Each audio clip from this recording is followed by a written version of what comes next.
Welcome back, everybody. Ready for another deep dive? Always. Awesome. Today we're going to be looking at the Catholic Mass readings for the seventh Sunday in Ordinary Time, February 23rd, 2025. Okay. We're going to be talking about mercy, compassion, transformation, Uh-huh. all that good stuff. Yeah. And we're going to see how these themes play out in both the Old and New Testaments. Right. Yeah. I'm really interested to see what we can learn from these ancient texts, Me too. and how they might still be relevant to us today. Yeah, absolutely. So let's get started. Why don't we jump right in with the first reading? Sure. That's from the book of Samuel. And this is the story of David and King Saul, Oh, right. Yeah. where David has that chance to take out his enemy Saul in the middle of the night. Yeah. Pretty intense scene. Really dramatic. Hmm. And it even mentions a spear. Right. Yes, it Yeah. does. That spear is a powerful symbol in the story. Right. It really highlights that tension in the moment. Yeah. David, the future king, he finds Saul, the guy who's been hunting him down, asleep and vulnerable. Yeah. I mean, he could have ended it all right then and there. So he has this golden opportunity, right, Totally. for revenge. Oh, yeah. But he doesn't take it. Nope. That seems like a really big deal. It is a huge deal because David chooses to spare Saul's life. He even calls him the Lord's anointed, Oh, wow. which shows just how much respect David has for God's authority. Yeah, even when he's in danger. Right, even when his own life is on the line. I mean, we have to remember that back then, kings were believed to be chosen by God. Exactly. They had this divine right. Hmm. So going against the king Oh. was basically like going against God. Totally. So yeah, even back then, it would have been a huge act of defiance to just, disobey a king. Right. But then to choose mercy instead, that's a whole other level, I think. Absolutely. It's not just about sparing a life. It's about something much bigger, Yeah. right? It's a powerful statement about where David's true loyalty lies. With God, ultimately. Exactly. And it makes you think, how often do we get those chances for revenge, Oh, yeah. but choose to do something different? That's a really good question. I think we've all been there, haven't we? Yeah. At least I know I have. We've all had those moments where we have to decide Yeah. between, getting even and forgiving, Right. It's never easy. especially when we feel like, hey, I'm justified in being angry here. Totally. And, it's those moments, I think, where that responsorial psalm, Psalm 103, Uh-huh. it becomes super relevant. Yeah, It's all about God's mercy and forgiveness. it really is. And I was really struck by the imagery in this psalm. Oh, yeah. It says, God's love is as far from our sins as east is from west. Wow. Like, it's almost like saying, no matter how far we stray, God's mercy is even bigger. Yeah.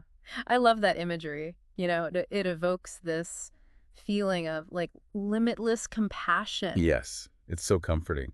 And it reminds us that we're not defined by our mistakes. Yeah, God's forgiveness is always there. It's always available. it really is. It makes you wonder, though, if God is so merciful, why is there so much suffering? Gosh, yeah. That's a really tough one.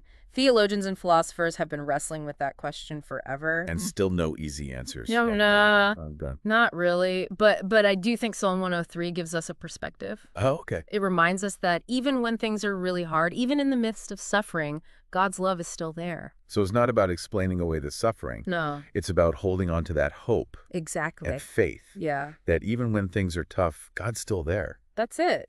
And maybe that's part of what it means to be human, right? Oh, interesting. To wrestle with these big questions, Yeah, to try to understand, and Yeah. in the end, to choose faith, even when we have doubts. I like that. Okay, so we've got this really dramatic scene with David and Saul and this beautiful psalm of mercy and forgiveness. How does the second reading fit in? Oh, good question. So the second reading is from Paul's letter to the Corinthians. Yeah. And it's in this letter that Paul compares Adam, the first man, representing kind of our flawed humanity, to Christ, Okay. who he calls the heavenly man. The heavenly man who brings us new life. Yes, exactly. So is this about transformation then? Yes, that's a great way to put it. That we're not just stuck in our old ways. Right. That we can actually become better. Exactly. It's this idea that we can shed those parts of ourselves that are holding us back. Yeah. The sinfulness. Yeah. And embrace the qualities that reflect Christ's love and compassion. I like that. And there's that powerful line in the reading. Oh, yeah, tell me. It says, just as we have borne the image of the earthly one, we shall also bear the image of the heavenly one. Wow. Powerful stuff. What do you think that looks like in real life? That's a good question. How can we cultivate those qualities? Yeah. How do we actually live that out? I think it starts with making choices, Yeah. choices that actually line up with our values, Uh-huh. even when they're tough. So even when it's hard.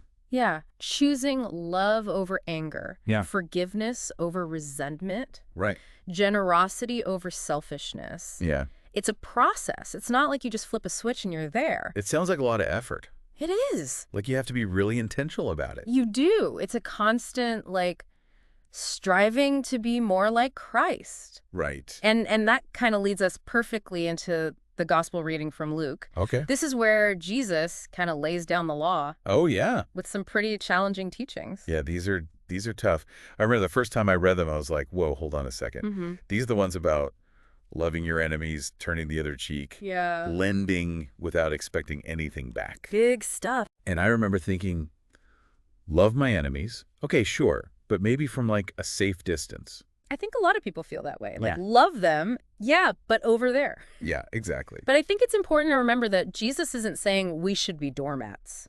Okay. Right. He's not saying just let people walk all over you. Okay. It's more about breaking free from the cycle of violence and revenge Uh-huh. that was so common back then. Right. So it's more about disrupting those patterns. Yes. Like where you respond to negativity with more negativity. Exactly. Like how can we respond differently Right. to break that cycle? Yes. With something unexpected, something that can really change things. And this is the same chapter where Jesus gives us the golden rule. It is. That famous line. Yeah. Do to others as you would have them do to you. Right. Which is everywhere, not just Christianity. It's this universal idea in so many different cultures and religions. This call to empathy. Yes. To really put yourself in someone else's shoes. But it's easy to say and hard to do. It is. It Yeah. sounds so simple, but how often do we actually live that way? I know, I struggle with it. Especially when somebody has really wronged me, it's tough to even think about treating them the way I'd want to be treated. That's natural. It's hard. And that's what's so powerful about that story of David and Saul. Oh, yeah, from the first reading? Yeah, David had every reason to hate Saul. This guy was hunting him down, trying to kill him. Trying to take him out. But when David had the chance, that golden opportunity for revenge, Yeah. he chose mercy instead. And it's such a powerful example of what it really means to live out those teachings. Yeah.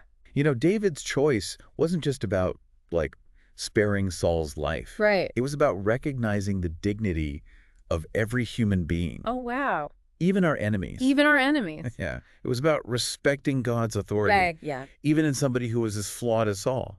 That's really interesting. It makes me think about that idea of divine right differently. Oh, yeah.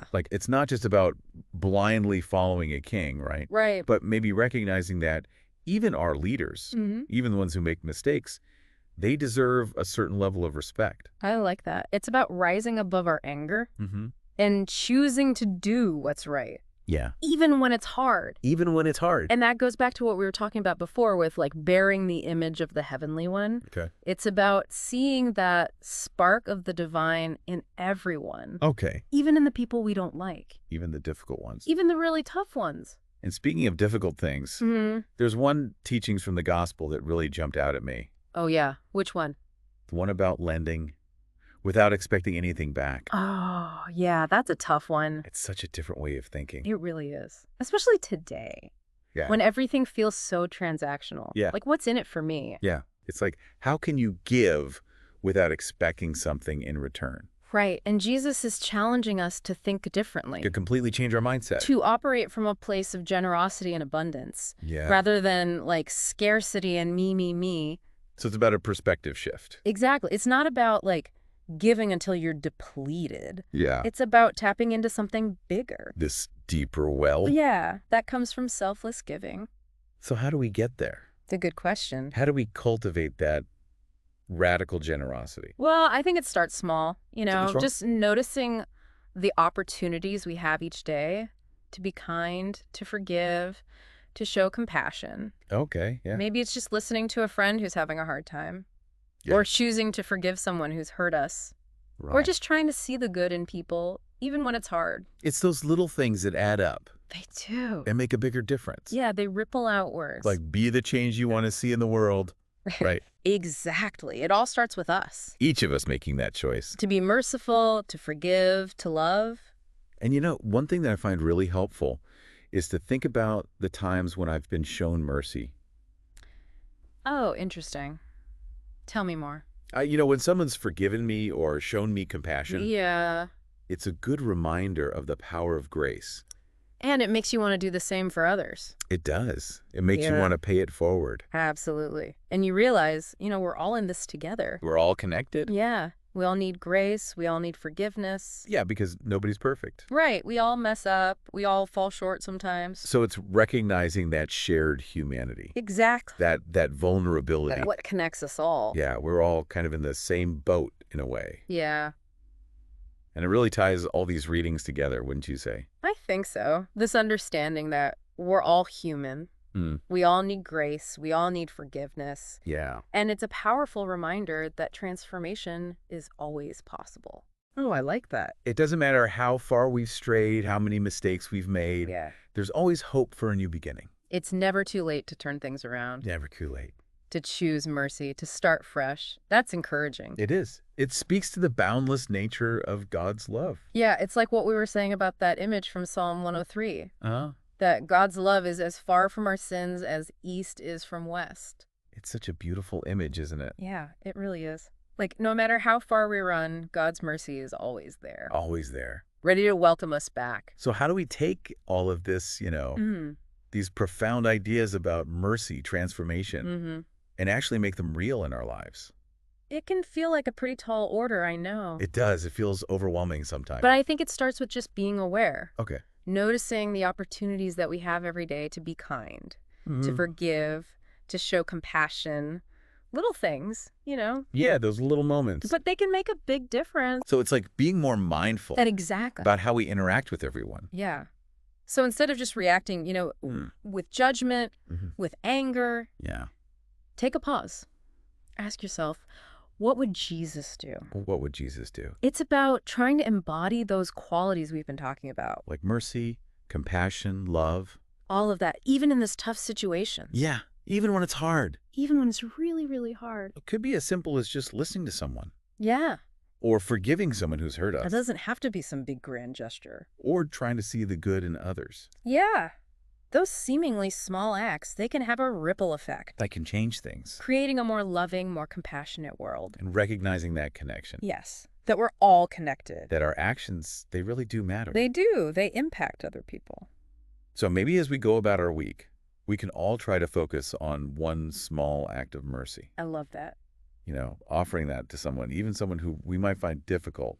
It could be a kind word, a helping hand. Yeah, just a willingness to listen. Without judgment, just be there for them. Yeah, and as we try to live out these teachings, we can trust that God will be with us. Absolutely. God's grace will be there every step of the way. Well, thank you for joining us on this deep dive. It's been a really great conversation. It has. It's been a pleasure. And I hope it encourages you to keep thinking about these themes of mercy and transformation. And to put them into practice in your own lives. And if you want to learn more about these readings, you can find the full text and other resources on the USCCB website. Definitely check that out. Until next time, may you be filled with God's abundant mercy and grace.